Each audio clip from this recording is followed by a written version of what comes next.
오늘 우리가 함께 나눈 말씀의 제목은요, 교만은 어둠의 통로다 라는 기분 나쁜 제목입니다.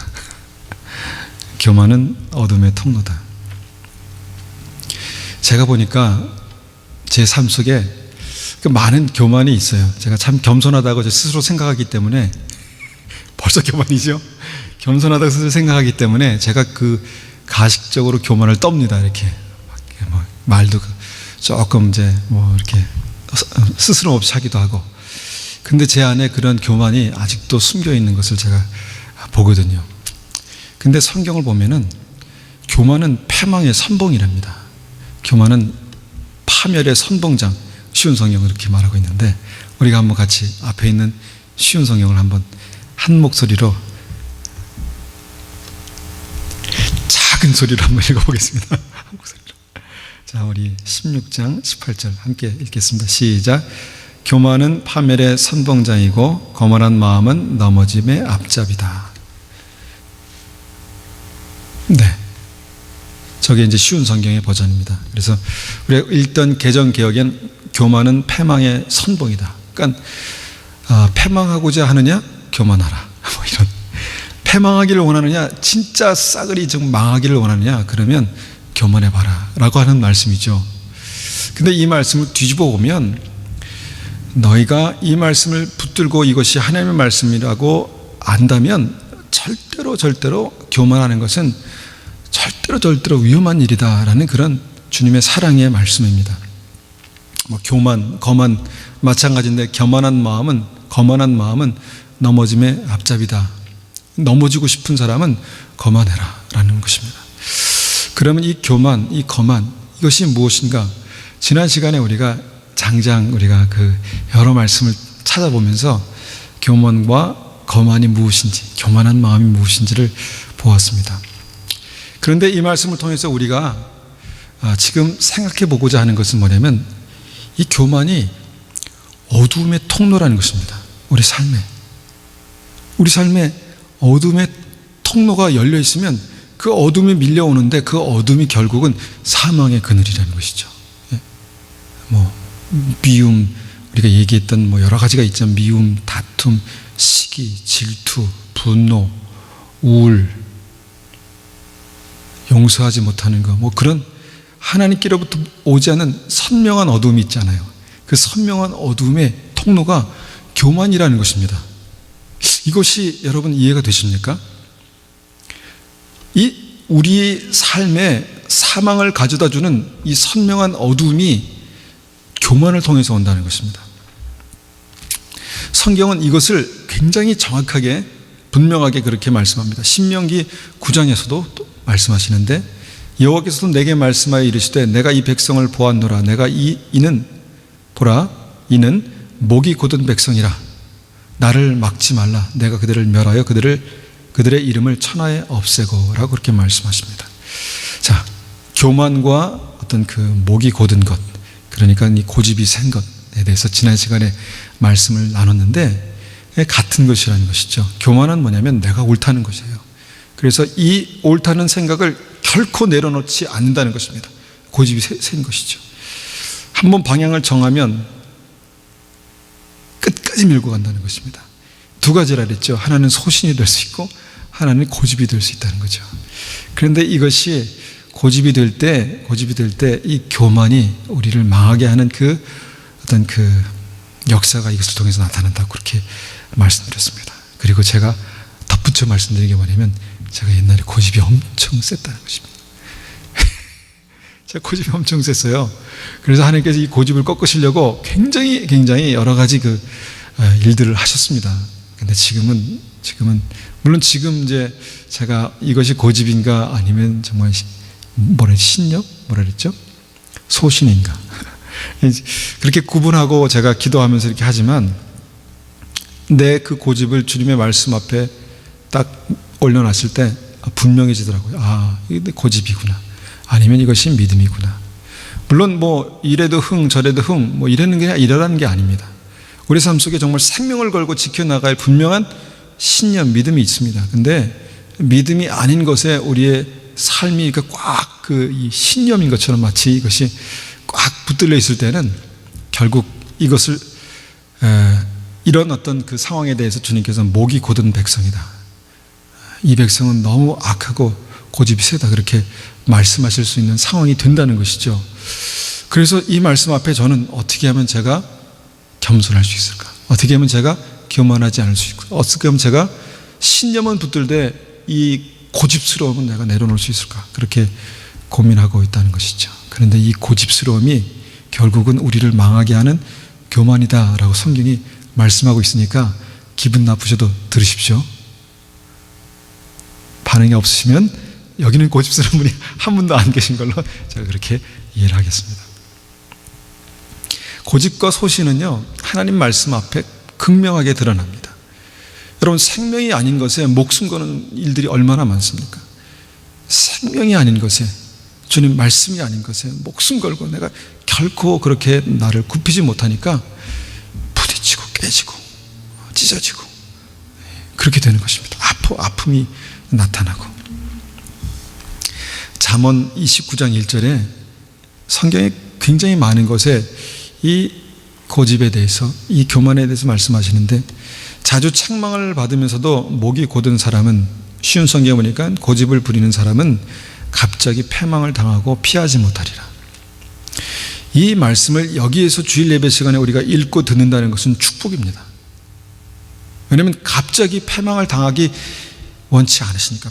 갑자기 패망을 당하는 것에 대해서 주님께서 막으시기 위해서 이 말씀을 저는 주신다고 믿습니다. 고집을 부리면요, 갑자기 우리의 삶 속에 사망의 역사가 밀려오게 됩니다. 로마서 2장 5절에서도 다만 내 고집과 회개하지 아니하는 마음을 따라 진노의 날 곧 하나님의 의로우신 심판이 나타나는 그날에 임할 진노를 내게 쌓는도다. 교만한 마음, 고집스러운 마음으로 하나님의 진노를 우리의 머리 위에 쌓는답니다. 쌓고 또 이것이 고집이 회개하지 않는 마음에서 비롯된 것이고 이것이 같은 것이다 라고 주님께서 말씀하시는 것이죠. 그래서 이 고집과 교만이 이 어둠의 통로입니다. 이 단순한 이 한 문장을 지금 여러 가지로 지금 이렇게 설명을 드린 것입니다. 저도 이 말씀 앞에 나는 완전합니다 이렇게 말할 수 없고, 우리 여기 앉아 계신 분도 이 말씀 앞에 나는 완전합니다라고 말할 수 없습니다. 주님께서 보실 때 너의 그 고집, 너의 그 교만을 내려놓지 않으면 생명이 역사할 수 없다, 생명의 빛이 들어갈 수 없다라고 말씀하시는 말씀이라고 믿습니다. 지난 시간에 제가 이 사울 왕의 경우를 통해서 어떻게 어둠의 통로, 이 교만이 믿는 자에게 역사하는가를 우리가 보았습니다. 어떻게 역사하는가. 지금 우리가 교회 안에 계신 분들에게 이 말씀을 전하기 때문에, 여러분, 이 말씀은 교회 안에 믿음이 있는 분들에게 지금 말씀하고 있는 것입니다. 사울 왕에게 있어서 세 가지 어떤 그런 그 어둠이 그 삶을 무너뜨리게 되는 어떤 그런 계기가 있었습니다. 첫 번째는 우리가 그 예배의 교만이라고 이렇게 말씀드렸죠. 하나님께 드리는 그 번제, 그 제단을 쌓고 예배를 드리는 것에 대해서 사울이 마음이 급해지고 상황이 급해지니까 쉽게 생각했습니다. 쉽게. 우리가 믿는다고 주님 앞에 나와 있지만 우리의 삶에 이 믿음보다 더 중요한 일이 뻥 터지면 이 예배 이 가볍게 되는 게 아주 굉장히 쉬워지는 상황들을 우리가 생각해 볼 수 있습니다. 매주 드리는 예배, 넘쳐나는 어떤 교회, 넘쳐나는 말씀, 그러면서 우리의 예배는 점점 그냥 쉬운 예배가 되어가고 있습니다. 쉬운 성경이 아니라 쉬운 예배가 되어져 가고 있다는 것이죠. 그냥 아무 데서나 내가 마음만 먹으면 아무 데서나 드릴 수 있는 예배, 아무 데서나 들을 수 있는 말씀, 이렇게 되니까 그 예배가 하나님 앞에 나아가는 그 예배가 점점 가벼워진다는 것이죠. 그래서 하나님께서 그 교만한 사울 왕의 제사를 받을 수 없었던 것처럼 이 현대 크리스천들도 같은 마음으로 이 예배를 접근한다면, 하나님께 드린 예배를 접근한다면 똑같은 것입니다. 예배가 가벼워지는 것이죠. 그냥 나와서 예배를 본다라고 그렇게 생각합니다. 그러니까 은혜를 받는다. 저는 제가 분명하게 그 은혜라고 하는 것이 아주 극명하게 우리가 은혜가 아닌 것과 은혜인 것을 제가 구분하는 어떤 그 결정적인 것을 제가 이렇게 딱 경험했는데, 나가수라는 프로그램 아시죠?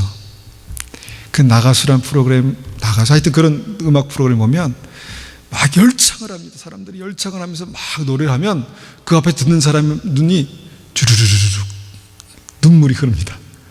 감동이 되는 것이죠. 감동. 그 눈물의 의미가 뭘까 곰곰이 생각해 봤습니다.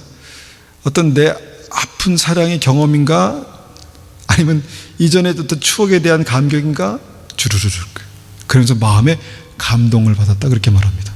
은혜가 그런 겁니까? 성경을 읽다 보면 은혜 받을 수가 없습니다. 막 이렇게 막 그냥 무식하게 말씀하시니까, 사망, 죽음, 교만 이렇게 말씀하시니까 그게 은혜가 잘 안 되잖아요. 근데 진짜 은혜는 뭐냐? 저는 이렇게 생각합니다. 내가 지금 큰 병이 걸렸는데 내가 이것을 고칠 수 있는 방법이 없어요. 그런데 병원에 가니까 이것을 발견해주고 이것을 째서 이걸 드러내니까 내가 살 수 있다는 거죠. 이게 은혜 아니겠습니까? 아픔이 있지만 생명이 살아나는, 아픔이 있지만 결과적으로 내 삶이 생명으로 다시 회복되는 것이, 그것이 은혜입니다. 그런데 사람들이 그냥 감동을 추구하는 예배, 내가 중심이 돼서 내가 감동을 받는 것에 그 중심이 되는 그런 예배를 드리다 보니까 하나님께 드리는 예배를 놓쳐버렸습니다. 이게 예배의 교만입니다. 형식적인 예배. 지금 우리가 앉아있는 이 예배가 하나님께서 받으시는 예배입니까? 하나님께서 이 예배를 통해서 그래 내 사랑하는 딸아, 내 사랑하는 아들아 라고 하시면서 우리를 만나주시는, 기쁨으로 만나주시는 그런 예배입니까?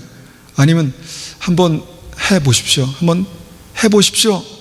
살아계시면 한번 해보십시오. 나에게 좀 은혜를 좀 부어보십시오. 은혜가 되나 안 되나, 이런 예배입니까?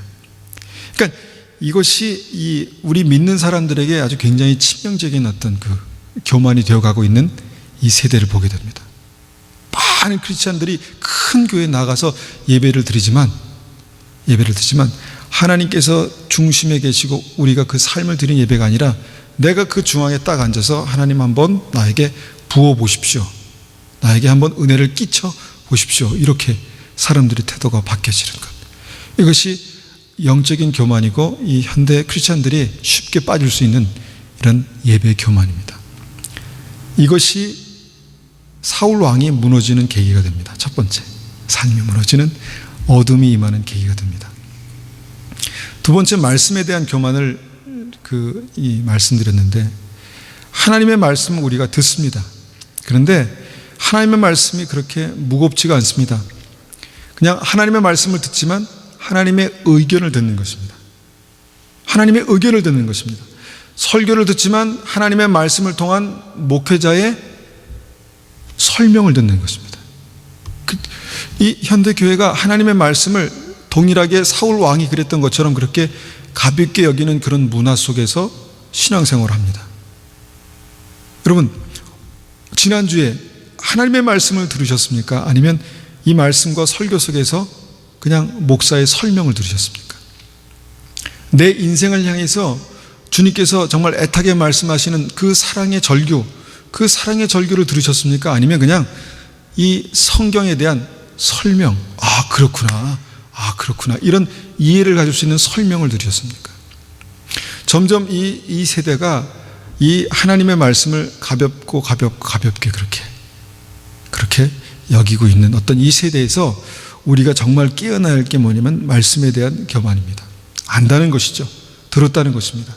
아는 얘기를 또 한다, 또 하냐, 100번이라도 그것이 내 삶 속 열매로 나타나지 않으면 다시 들어야 되는 말씀이 하나님의 말씀입니다. 또 세 번째 전했던 게 뭐냐면 사람에 대한 그 교만입니다. 사람에 대한 교만. 사람들이 나를 어떻게 평가할까가 중요해지는 세대. 교회 안에서도 그렇습니다. 사람들이 나에 대한 평가가 중요합니까? 하나님이 나에 대한 평가가 중요합니까?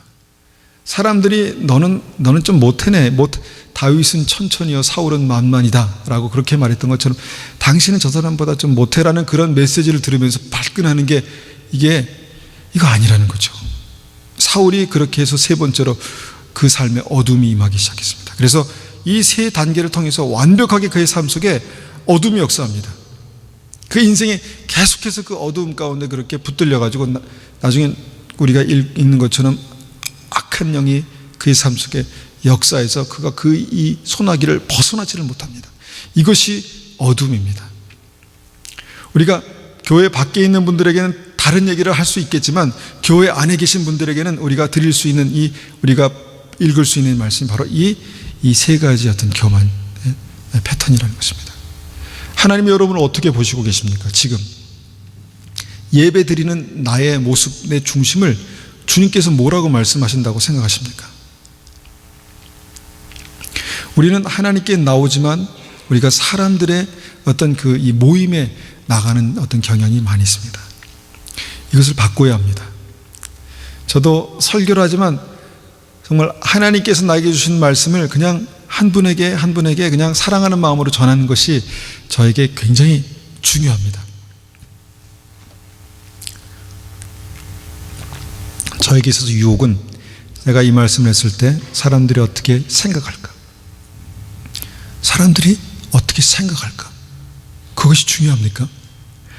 성도님들이 어떻게 생각할까? 그것이 중요합니까?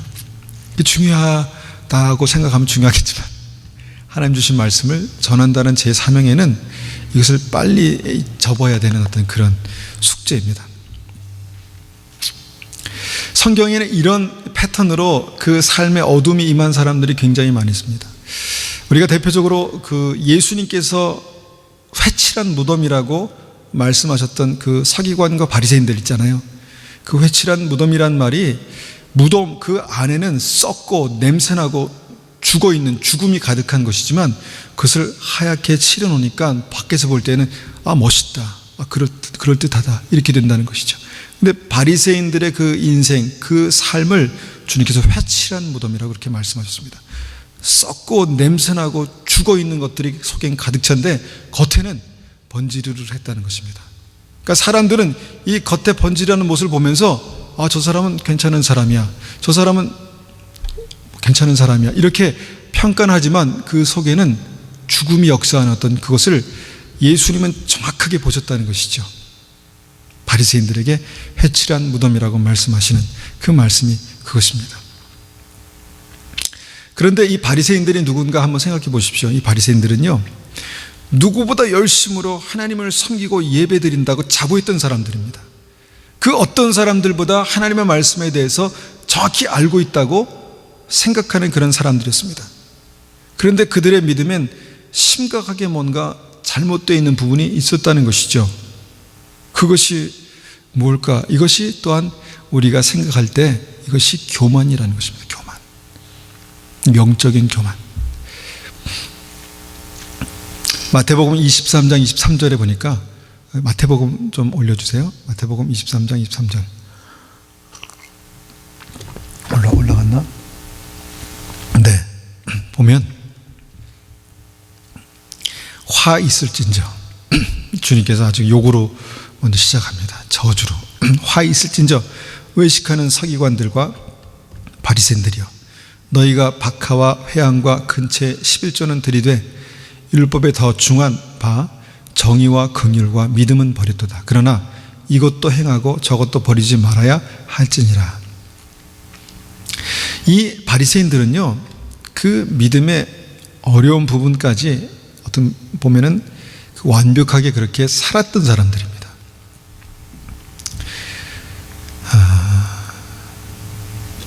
말씀에 대해서 알았고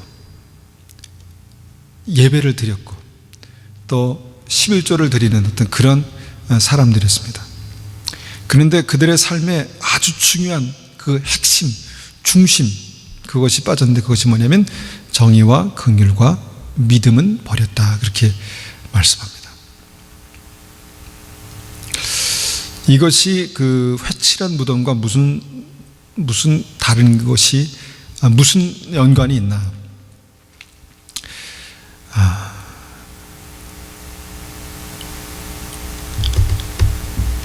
뭔가 겉으로는 완벽한 그런 종교적인 삶을 살아가고 있지만 그 중심에는 뭔가 죽어 있는 것, 뭔가 죽어서 냄새 나는 것, 썩어 있는 것, 그것을 주님께서 지적하고 계셨다는 것이죠. 그런데 그들은 그것을 몰랐습니다.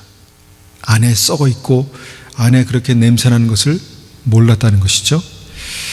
이것을 주님께서 지적하셨습니다. 회칠한 무덤이다. 많은 크리스천들이요, 저는 이렇게 동일하게 생각할 수 있다고 생각합니다.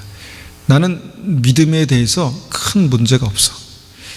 난 예배를 드리고 있고 또 11조도 드리고 있고 또 나는 이렇게 믿음에 대해서 큰 문제가 없어 라고 그렇게 생각할 수 있는데, 그런데 그 중심에 주님께서 말씀하실 수 있는 그 죽음, 사망, 어둠, 그것을 주님께서 말씀하고 지적하실 수 있다고 생각합니다. 믿습니다.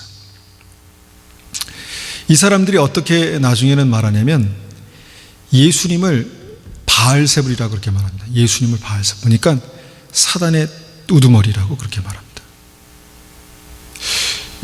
예배도 드리고 있고 말씀도 알고 있고 하나님을 섬긴다고 했는데 왜 예수님을 알아보지 못하고 예수님을 사단의 우두머리라고 그렇게 말했을까? 사단을, 예배 대상인 예수님을 그렇게 사단이라고 할 수 있는 분명한 뭔가 이 기준, 분명한 확신, 이것이 있었다는 것이죠.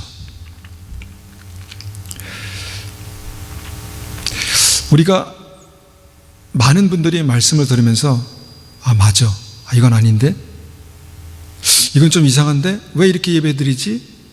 이런 것에 굉장히 많은 그런 생각을 가지고 계십니다.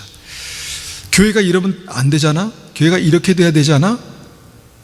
뭔가 그 합리적이고 올바른 생각들, 말씀이 한쪽으로 치우친 거 아니야? 왜 말씀이 이러지? 이런 생각들.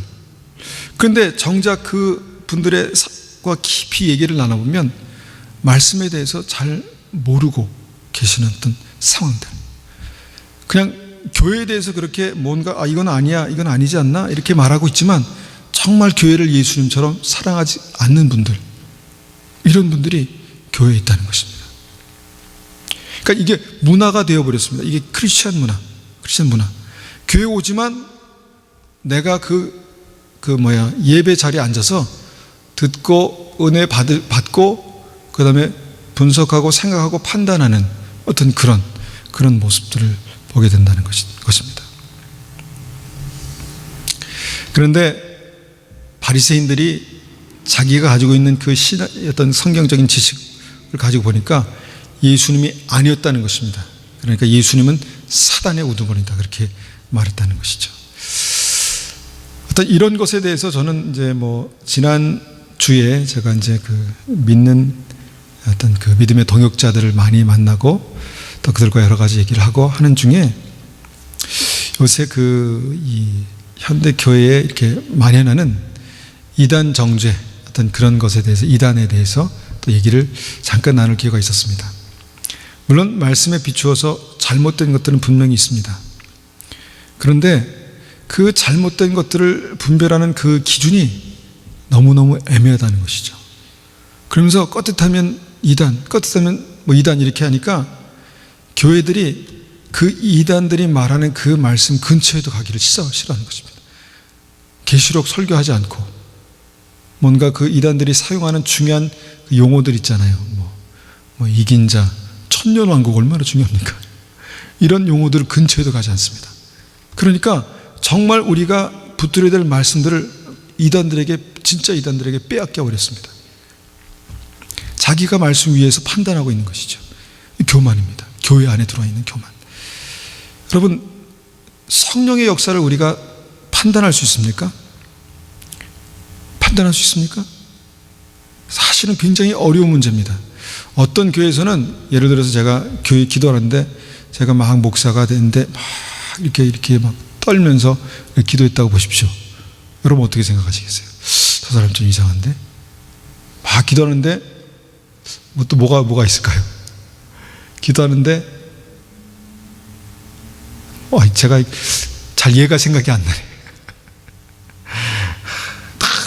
이렇게 찬양하는데 너무 가식적인 저 모습, 이렇게 생각했다 보십시오. 성령께서 역사하시는 어떤 그 현장 속에서 내가 쉽게 생각할 수 있는 그런 어떤 판단들을 지금 현대 교회는 가지고 있습니다. 현대 크리스천들은. 그래서 분별하죠. 이건 아니야, 이건 기야. 근데 성경을 읽다 보면 예수님의 어떤 그 이 사역의 모습은 굉장히 그 우리의 이성적인 생각을 초월하는 것들을 이제 보게 됩니다. 예를 들어서 딱 침을 뱉어가지고 진흙에 이겨서 눈에 척 발라준 다음에 씻어라. 침을 뱉어서 혀에 이렇게 하고 치유하신. 여러분, 제가 그렇게 예배 때마다 침을 뱉어가 여러분 얼굴에 한 번씩 이렇게 발라드린다면 안 믿으실 거, 안 오실 거예요. 여러분, 마가의 다락방의 그 성령의 역사는 어떻게 보면 유일무이한 어떤 성령의 역사였습니다. 성령이 임하시자 머리에 불꽃 같은 불꽃이 보였다, 그렇게 말하고 있고, 성령이 말하자 한 번도 사람들이 그런 일이 없었는데 막 방언을 말하기도 하고, 두 가지 의미가 있습니다. 다른 나라의 언어로 말했다, 그렇게 말하고, 또 어떤 방언으로 말했다. 이게 사실 같은 것인데 그렇게 말했다는 것입니다. 베드로가 환상을 보고 주님의 뜻을 알고 분별하고 찾아가고, 이런 것들이 하나도 없어졌어요. 교회 하나도 없어졌어요. 왜냐하면 사람들이 싫어하니까 이걸 다 칼질해 버렸어요. 교회는 성령의 역사가 마치 없는 것처럼, 기도할 때 흔들면서 기도하면 안 되는 것처럼, 방언을 말하면 방언과 예언하기를 힘쓰라고 말했는데 힘씁니까? 예언하기를 힘쓰라고 말씀하니 특별히 예언이 뭔지도 모르고 또 예언은 말씀이야, 이렇게 말하는 거죠. 근데 그건 아니죠. 하여튼 이런 어떤 그 영적인 교만이 교회에 들어왔다는 것입니다. 근데 그 교회에 내가 앉아 있다는 것이죠. 이 교만입니다. 그런데 이런 교만들이 우리의 삶 속에 있을 때 이것이 어둠의 통로가 된다는 거예요. 성령께서 강력하게 역사하실 수 없는 내 말씀보다 높아진 내 생각, 내 판단, 여러분, 이게 심해지면 주님께서 뭐라고 말씀하신지 아십니까? 성령을 회방하는 죄라고 이렇게 말씀해 놓은 게 있어요. 그러니까 성령을 회방하는 죄는 용서받을 수 없다, 이렇게도 말씀하셨는데 여기에 대해 두려움이 없는 거예요. 이게 성령의 역사인지 이게 악령의 역사인지 예를 들면 너무나 분명하게 아는 거예요. 자기는 분명히 아는 거예요. 이것이 영적인 교만입니다. 이것이 이 현대 교회를 약화시키고 현대 크리스천들을 정말 그 어둠에 방치하게 되는 그런 일들이 됐다는 것이죠. 이런 한번 좀 냉철하게 본다면 이런 바리새인과 같은 어떤 생각을 가지고 있는 종교적인 교만이 이 시대 교회에 넘쳐납니다. 말씀 위에 있고 성령 위에 있고, 그러니까 이 시대 교회에 어둠이 그렇게 쉽게 이렇게 역사할 수 있는 거죠. 저는 그렇게 봅니다. 여러분, 하나님의 중심을 이해할 수 없는 말씀이 무슨 유익이 있겠습니까? 말씀을 읽고 있는데 하나님을 몰라요. 말씀을 읽는데 아는데 주님의 중심을 모르는 바리새인들과 서기관들이 그랬다는 거예요. 말씀을 알고 있는데, 말씀을 듣고 있는데 주님의 중심은 몰라요. 이것이 바리새인들의 율법이고 그들의 영적인 교만이었습니다. 이 시대에도 우리가 몇 가지 그냥 성경의 부분적인 몇 가지를 알고 내가 다 안다고 착각하는 분들이 있습니다. 그것을 내려놓아야 됩니다. 그런가? 그럼 빨리 말씀을 가서 찾아보고, 그런가? 그러면 저한테 주석이라도 가서 좀 찾아보고, 원어의 의미가 뭔가 물어도 보시고. 이것이 교회 안에 들어있는 그런 어둠의 통로입니다. 영적인 교만입니다. 여러분, 이것이 예수님 시대에도 있었습니다. 예수님 시대에도 12제자 외에도 70인이라고 부르는 그런 무리들이 있었습니다. 70인의 제자들. 그런데 예수님께서 그들에게 말씀을 전하셨습니다. 무슨 말씀을 전하셨냐면 내 살을 먹고 내 피를 마셔야 영생을 얻는다. 그렇게 말씀하셨습니다. 내 피와 살을 마셔야, 살을 먹고 피를 마셔야 영생을 얻는다. 도통 이해가 안 되는 말씀입니다. 마치 이단들이 그냥 이교도들이 피를 뿌리는 어떤 그런 제사에 관한 얘기인가 하고 그냥 이해할 수 있는 그런 말씀을 하셨다는 거죠. 그러니까 이들이 이 말씀은 너무 어렵다, 그렇게 말했습니다.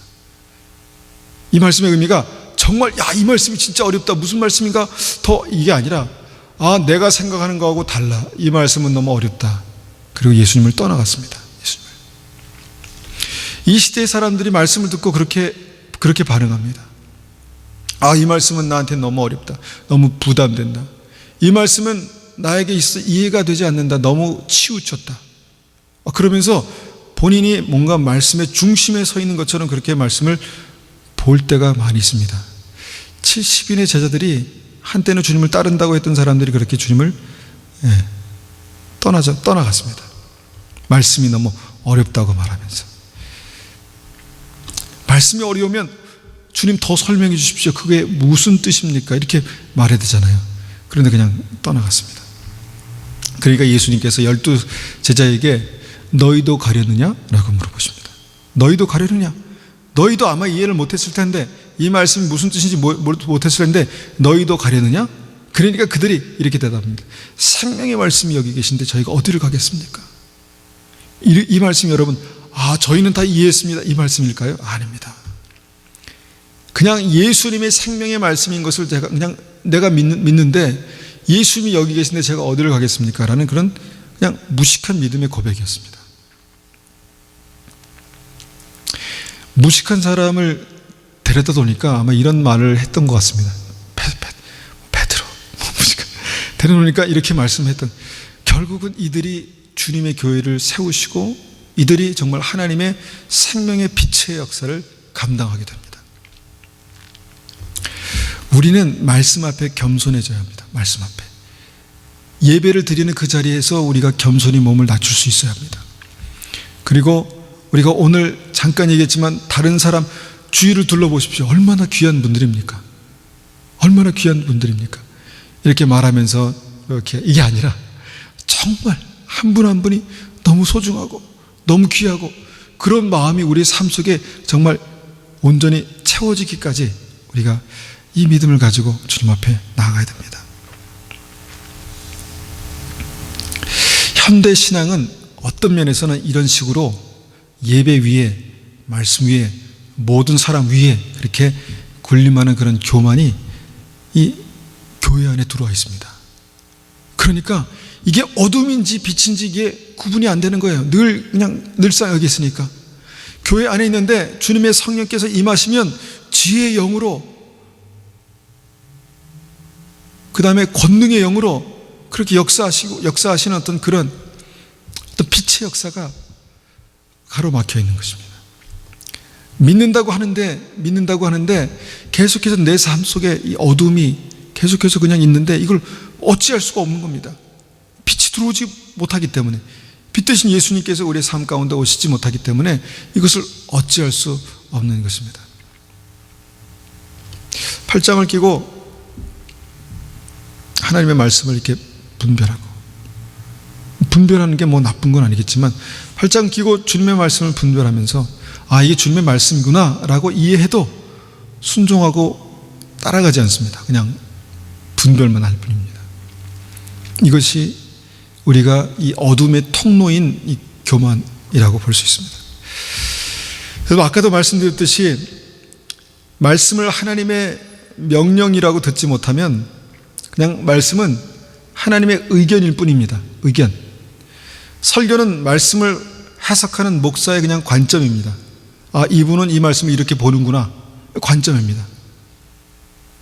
그 상태로 계속해서 이게 우리의 삶이 그냥 가고 있다면 이거는 우리가 그냥 그 어둠 가운데 우리를 방치하는 것입니다.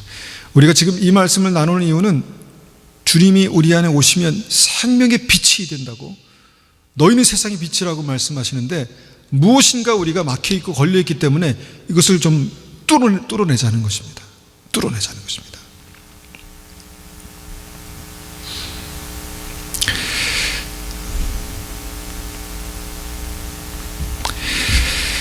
네. 건너뛰세요. 그러면 어떻게 교만과 고집을 꺾을 것인가? 이게 저의 숙제고 우리의 숙제입니다.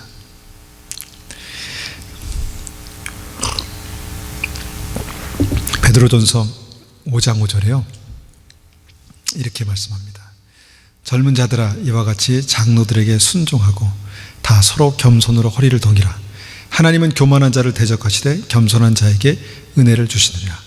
이제 교만의 반대의 어떤 이 생명의 자리에 있는 겸손이라는 것을 이제 어떻게 붙드는가, 어떻게 교만을 꺾어버리고 겸손을 붙드는가. 이제 여기에 대해 성경은 굉장히 많은 말씀을 하시죠.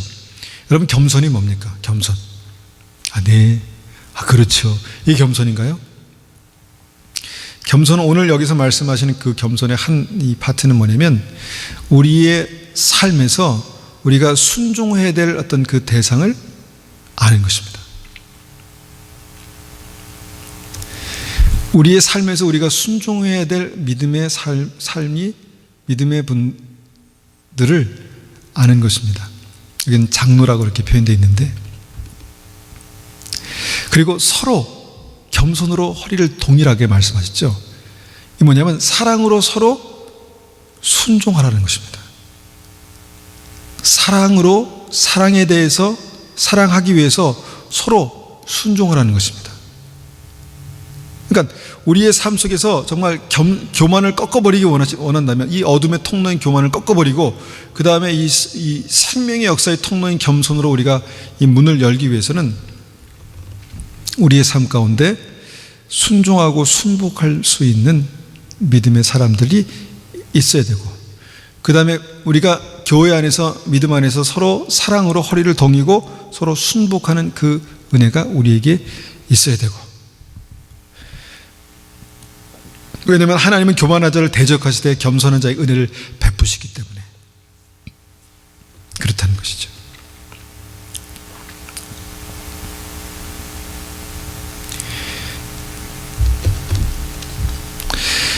여러분, 여러분의 삶 속에 사실은 저도 잘 배우지 못한 부분이기 때문에 제가 설교한다는 게 굉장히 어렵네요. 갑자기 막히네요. 여러분의 삶 속에 겸손으로 순복할 권위자가 있으십니까? 이제 우리 교회가 아니라 이제 좀 넓게 해서 생각해 봅니다. 목사는 있는데, 목사는 많습니다. 목사는 많은데 권위자는 없습니다. 이 시대는. 왜냐하면 내가 그 위에 있기 때문에 그렇습니다. 특별히 이민교회는 더 그런 것 같습니다. 이민교회는요, 목사는 넘고 처지는데 순종할 수 있는 권위자는 많지 않습니다. 뭐 그리 대단해서 순종하라고 하나 그런 것이 아니라 지금 이 하나님의 말씀의 원리를 지금 우리가 붙들 때 우리의 삶 속에 겸손으로 허리를 동이고 겸손으로 순복하라고 말씀하실 수 있는 그 사람들이 우리의 삶의 주위에 있는가? 이것이 겸손이라고 주님께 말씀하시는 것입니다. 겸손. 이것이 겸손이다. 이것이 교만의 반대인 겸손이다.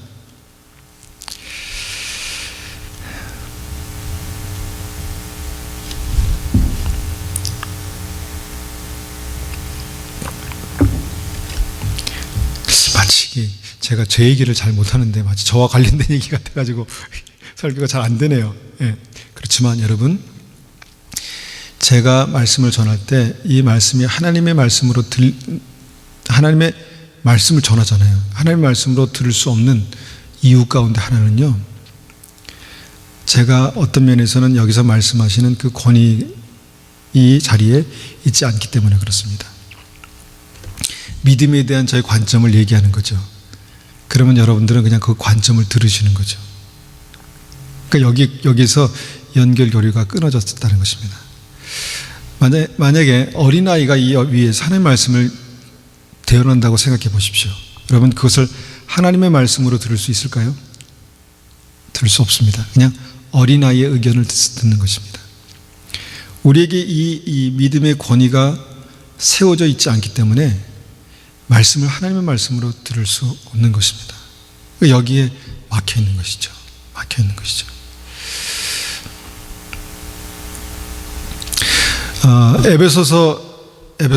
베드로전서 5장 6절에 이렇게 계속해서 말씀하십니다. 그러므로 하나님의 능하신 손 아래서 겸손하라. 때가 되면 너희를 높이시리라. 여러분, 겸손은요, 그 하나님의 능하신 손 아래에 거하는 것입니다. 하나님의 능하신 손 아래에 거하는 것입니다. 그 위에 뭐 이렇게 내가 붙들려 가지고 딱 이렇게 있는 게 아니라 하나님의 능하신 손 아래에서 겸손한 것입니다. 그러면 때가 되면 높으신다고 말씀하시는 게 이게 빛의 역사고 생명의 역사입니다.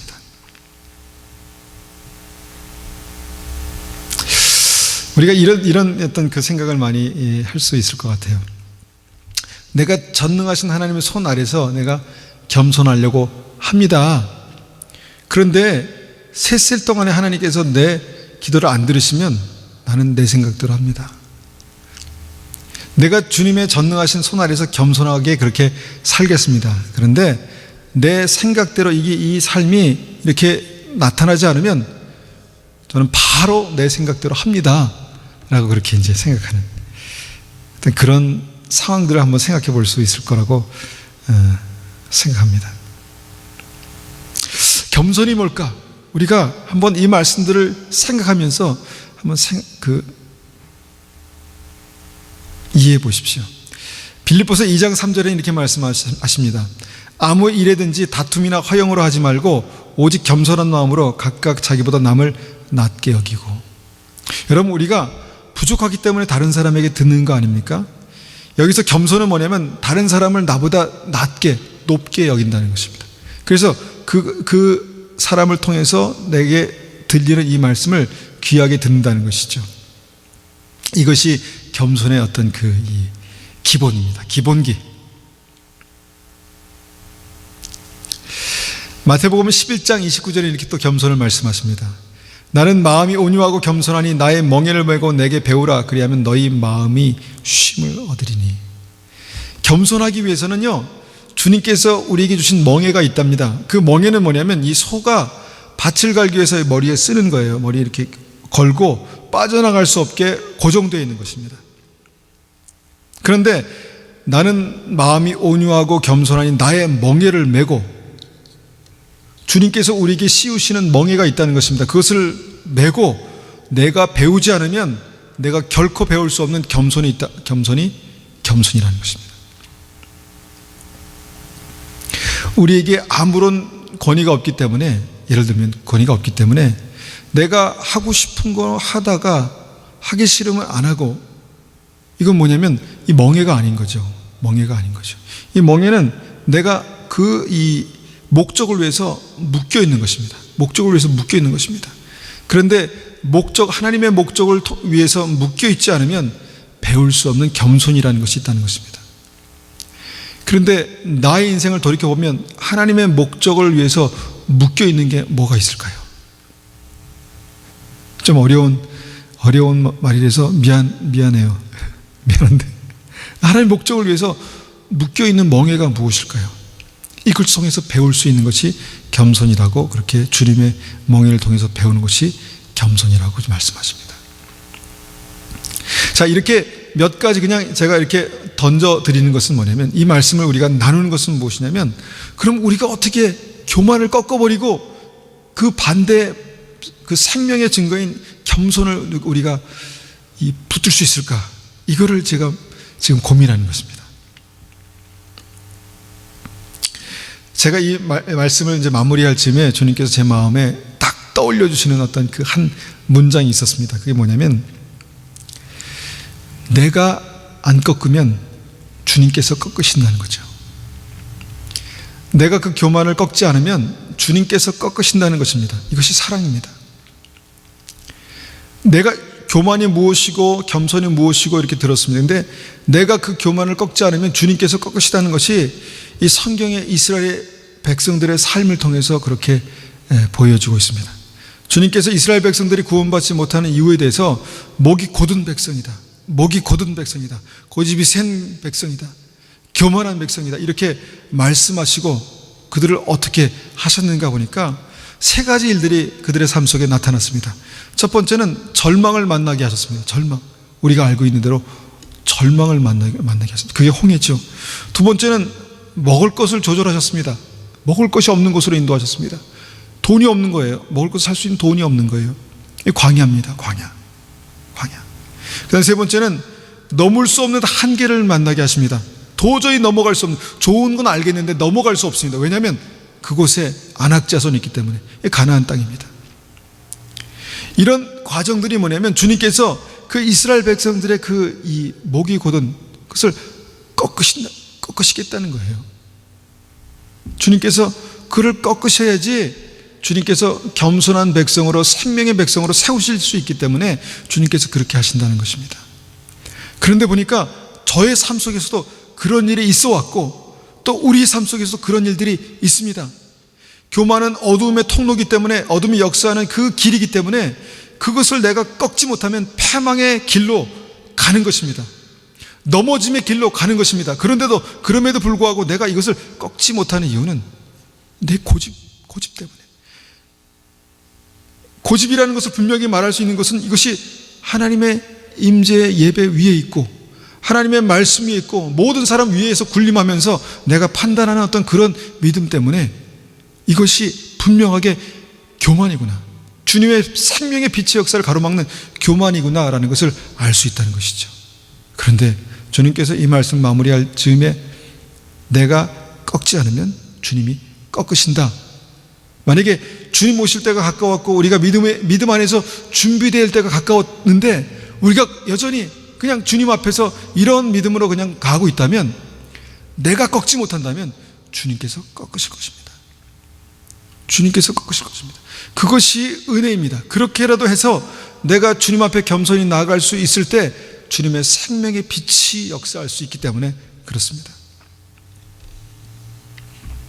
여러분, 내가 어떻게, 아까 겸손이 무엇인지에 대해서 몇 가지로 우리가 보았는데, 내가 어떻게 그런 교만을 꺾어버리고 그런 겸손의 모습이, 열매가 삶 속에 나타날 수 있도록 그렇게 갈 수 있을까요? 이것이 결국은 내 안에 생명의 빛이 역사해서 모든 어둠이 물러나고 주님의 임재 가운데 생명의 능력이 나타나는 그런 믿음의 삶으로 갈 수 있는 중요한 방법입니다. 말씀을 맺겠습니다. 여러분, 교만은 분명하게 망하는 길로 가는 그 지름길입니다. 내가 이 교만이 바리새인들처럼 이렇게 종교에 이렇게 은연중에 이렇게 덮여 있습니다. 그래서 내가 교만한 줄 몰라요. 근데 실제로 우리의 크리스찬이티, 이 교회 문화 가운데 이렇게 들어와 보면 내가 이미 주님의 말씀 위에 있습니다. 성령 위에 있고 사람들 위에서 교만하다는 겁니다. 우리도 쉽게 교만할 수 있는 교회 문화 가운데 우리가 들어왔다는 것입니다. 이것을 깨트려야 하나님의 생명의 빛이 우리 안에 역사하시고, 그것을 깨트려야 정말 우리가 말씀에서 보았던 그 하나님의 놀라운 은혜의 역사가, 가난의 역사가 있게 됩니다. 그런 은혜가 여기 계신 우리 한 분 한 분의 삶 속에 반드시 있기를 소원합니다. 반드시 있기를 소원합니다. 기분 나쁘셔도 들으십시오. 기분 나쁘셔도 들으십시오. 이것이 생명의 역사입니다. 내가 꺾으면 주님께서 은혜를 부으실 수 있는, 내가 꺾지 않으면 주님께서 꺾으실 수밖에 없는 그 사랑의 역사, 이것이 생명의 역사고 빛의 역사입니다. 우리가 한번 같이 이 말씀을 가지고 기도하겠습니다. 결론은 간단합니다. 우리가 주님 앞에 겸손함으로 나타날 때, 설 수 있을 때 주님께서 우리 안에 생명의 빛으로 역사하십니다. 주님께서는 우리에게 빛이라고 말씀하셨습니다. 그 이유는 주님께서 우리 안에 계시기 때문입니다. 우리 안에 계시기 원하신다면 우리가 하나님 앞에서 겸손하게 주님의 얼굴을 구하고 주님 믿음으로 그렇게 살 수 있도록 은혜를 구하셔야 합니다. 우리가 이 시간 이 말씀을 생각하면서 같이 하나님 앞에 잠깐 같이 기도하겠습니다.